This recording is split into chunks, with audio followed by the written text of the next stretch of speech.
Bertemu lagi dengan saya, Aan Sururi. Kali ini saya ingin membagi info tentang teknik penulisan esai yang bisa digunakan untuk seleksi beasiswa atau seleksi yang lainnya. Maksud dari tujuan pembuatan video ini agar teman-teman semua memahami bagaimana membuat tulisan bentuk esai yang bisa digunakan secara umum untuk mengikuti seleksi yang memang mensyaratkan tulisan esai.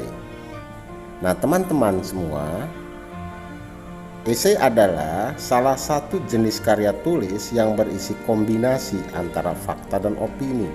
Esai lebih bersifat subjektif dari sudut pandang penulisnya yang bersifat analitis, spekulatif, dan interpretatif. Esai mencakup narasi yang bisa berupa kritik, argumen, sastra, dari pengamatan kehidupan sehari-hari dan refleksi penulis. Nah, perlu diketahui jenis esai untuk seleksi itu lebih banyak pada jenis refleksi penulis. Bagaimana sifat-sifatnya? Yang pertama, esai bersifat dan berbentuk prosa. Memiliki gaya khas. Kenapa memiliki gaya khas? Karena memang gayanya tergantung dari penulis itu sendiri. Bentuk isi tidak utuh karena yang kita jelaskan adalah yang bagian-bagian penting dan menarik. Memenuhi kriteria tujuan, artinya esai ini ditulis tujuannya untuk apa? Itu harus memenuhi kriteria dari tujuan penulisan esai. Singkat, hanya beberapa halaman atau hanya tulisan berbentuk paragraf yang singkat. Kemudian yang terakhir adalah ciri personal, artinya tulisannya khas sesuai gaya penulisnya. Oleh karena itu, tidak mungkin esai yang satu oleh penulis yang satu itu akan sama persis dengan esai yang lain penulis yang lain. Bagaimana untuk esai menjawab seleksi? Sama saja dengan menulis wawancara tertulis.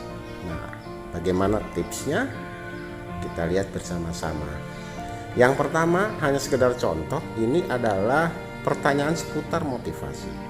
Sudah pasti ketika kita diwawancarai, karena ini esainya untuk seleksi adalah esai wawancara tertulis, sudah pasti akan seputar motivasi. Misalnya ada satu pertanyaan, apa yang memotivasi Anda mengikuti program ini?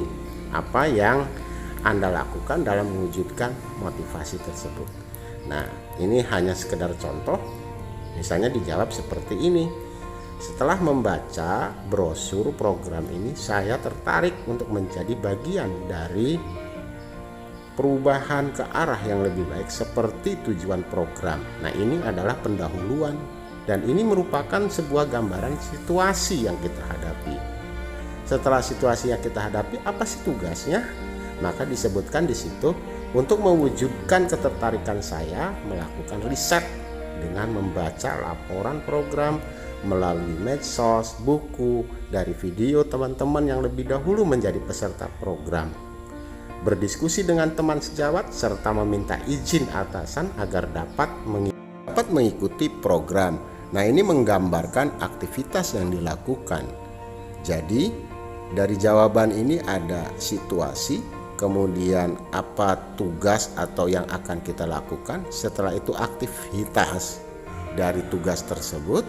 Baru yang terakhir yang saya tulis di sini adalah akhirnya saya mendaftar untuk seleksi mengikuti program ini.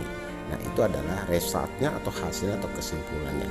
Jadi teman-teman, yang bisa saya bagi adalah triknya, setiap pertanyaan itu harus dijawab dengan empat langkah, yaitu 1. Pahami maksud dari soal tersebut.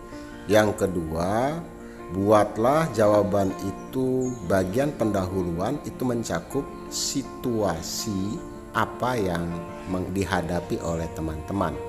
Kemudian, apa tugas kita terhadap situasi tersebut. Yang ketiga, uraikan aktivitas. Dan yang terakhir adalah hasil atau kesimpulannya. Jadi demikian trik yang saya bagi, semoga bermanfaat. Assalamualaikum warahmatullahi wabarakatuh.